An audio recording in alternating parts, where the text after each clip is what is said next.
Bonjour à tous, nous poursuivons avec la 4e Mishnah du 9e Pérec. Auparavant, nous avons vu le din de Gidoulé Teruma, que ce qui a poussé de Teruma, c'est-à-dire nous avons des grains de blé de Teruma qu'on a semés, ce qui pousse est aussi Teruma. Nous allons voir, dans la suite, dans cette Mishnah, qu'il y a peut-être aussi d'autres Gidoulim. Par exemple, Tevel, une récolte où on n'a encore fait aucun prélèvement. Elle est Tevel. Ou bien du Maaser Rishon, que l'on va semer. Quel sera le din de ce qui va pousser? Est-ce que ça aura aussi le statut de Tevel ou de Maaser Rishon? Alors la Mishnah va nous dire tout d'abord, Gidoulé Teruma, lorsqu'on a semé de la Teruma, ce qui pousse de la Teruma est Teruma. Ve Gidoulé, Gidouline, Choulin. Et les Gidoulé, Gidoulim, Choulin, c'est-à-dire ceux qui poussent de ce qu'on aura récupéré. C'est-à-dire on a d'abord eu des grains de blé Teruma. On les a semés. Ce qu'on a récupéré est Teruma. C'est-à-dire le champ, ce qui a poussé est Teruma. On va encore une fois semer cette Teruma. Ce qui poussera sera Choulin. C'est-à-dire que là, les Chachamim n'ont pas été mahmir de dire que même les Gidoulé, Gidouline seront interdits. Comme nous le rapporte ici le Barthénora, la raison de cette takana, c'est à cause de la terouma impure. Nous savons que la terouma impure ne peut pas être mangée par un Kohen.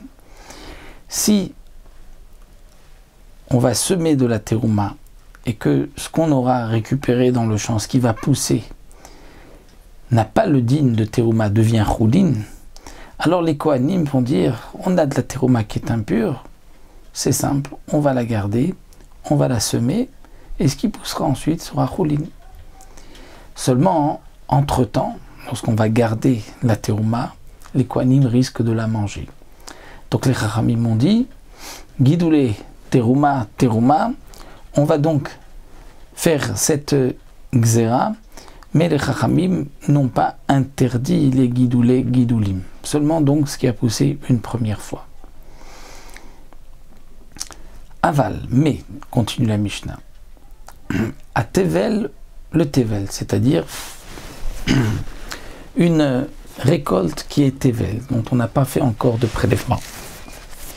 Et le Maaser Rishon, dont on doit aussi prélever de la Teruma. Si on les a semés, nous allons voir tout de suite que Gidouléem Choulin, c'est-à-dire que ce qui aura poussé sera Choulin, sera profane, ne sera pas ni Tevel, ni Maaser Rishon. Pourquoi? Le Barthénora nous dit parce que le Tevel est en majorité Choulin. Le Tevel, c'est une récolte où on n'a fait aucun prélèvement. Mais dans cette récolte-là, on devait prélever 2% de Teruma, ensuite 10% de Maaser Rishon, duquel on prélèvera 10% de Teruma, Trumat Maaser, et ensuite encore 10% de Maaser Sheni ou Maaser Ani en fonction des années. Mais il y a à peu près 80% de cette récolte, Tevel, qui elle n'est pas Teruma. Donc c'est pour cela que les Chachamim n'ont pas été mahmir. De même pour le Maaser Rishon, c'est vrai qu'on doit prélever Trumat Maaser, mais la Trumat Maaser ne représente que 1/10. Donc les Chachamim n'ont pas jugé nécessaire de faire cette Gzera pour les Gidoulé Tevel ou Maaser Rishon, parce que même le peu de Teruma qu'ils ont à l'intérieur, et si on peut dire n'est qu'une minorité. Maintenant, nous avons aussi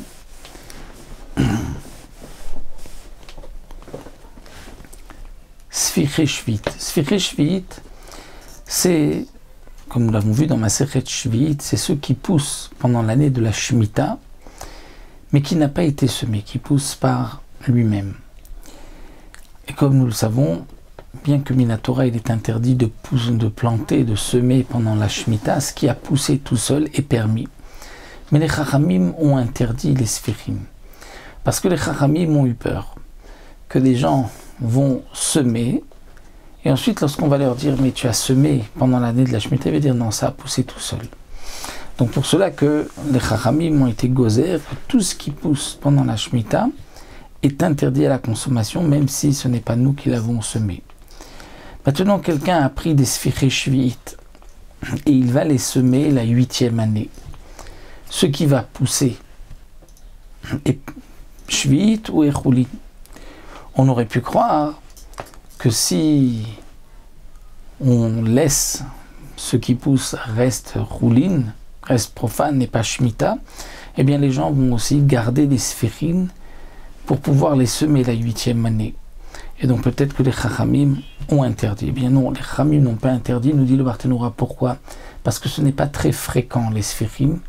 Et puis, ce n'est que la 7e année, donc les Chachamim n'ont pas vu la nécessité de faire une Gzera. De même, Trouma Troutzalaretz, la Trouma en Troutzalaretz. Il y a des endroits, comme nous l'avons vu, où les Chachamim avaient imposé de prélever de la Terouma, si c'était les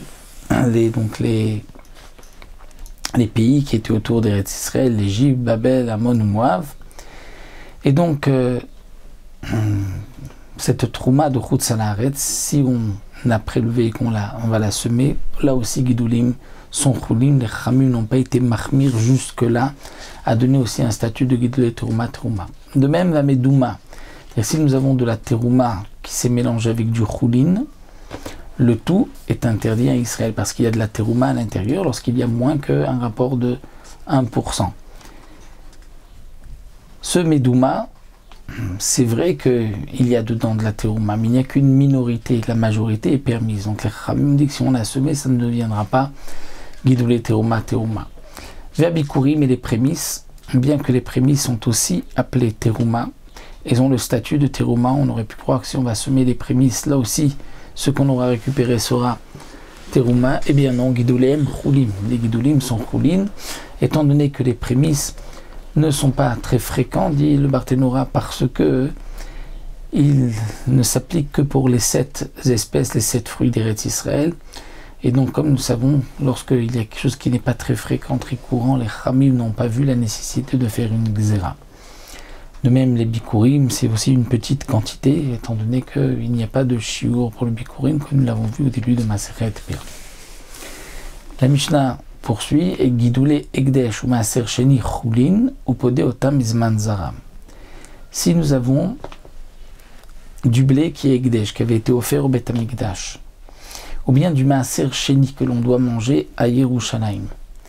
Donc il y a une Kedushat à Yerushalayim, le Ekdesh, une Kedushat de Maaser Sheni, pardon, le Ekdesh et le Maaser Sheni, normalement, on va transférer leur sainteté sur de l'argent. Eh bien, si on les a semés, ce qui va pousser est Choulin. Mais attention, Upodé Otam Bizman Zaram. Il faudra les racheter au moment où on va les semer. C'est-à-dire que si on a semé, on va racheter donc la valeur du Ekdesh dans de l'argent, la valeur du Maaser Sheni dans de l'argent, et en fonction de ce que l'on avait semé. C'est-à-dire, lorsqu'on va récupérer la récolte, nous avons maintenant toute une grange de blé, mais qui au départ venait du Ekdesh ou du Maaser Sheni. Eh bien, on va racheter, mais pas en fonction de tout ce qu'on a obtenu. C'est-à-dire, on avait semé un CA et qu'on a trouvé 10 fois plus, c'est-à-dire ça a poussé, il y a maintenant 10 CA. On va racheter au prix de un seul CA, puisqu'il n'y avait au départ qu'un CA de Ekdesh, un CA de Maaser Sheni. Donc les Chachamim ont dit il faut quand même racheter, faire transférer la Kedusha, bien que c'est Choulin, mais c'est une Khumra, comme s'il y avait une Kedusha, mais attention seulement en fonction de ce qu'on a semé, la quantité, et pas de ce qu'on a obtenu au moment de la moisson.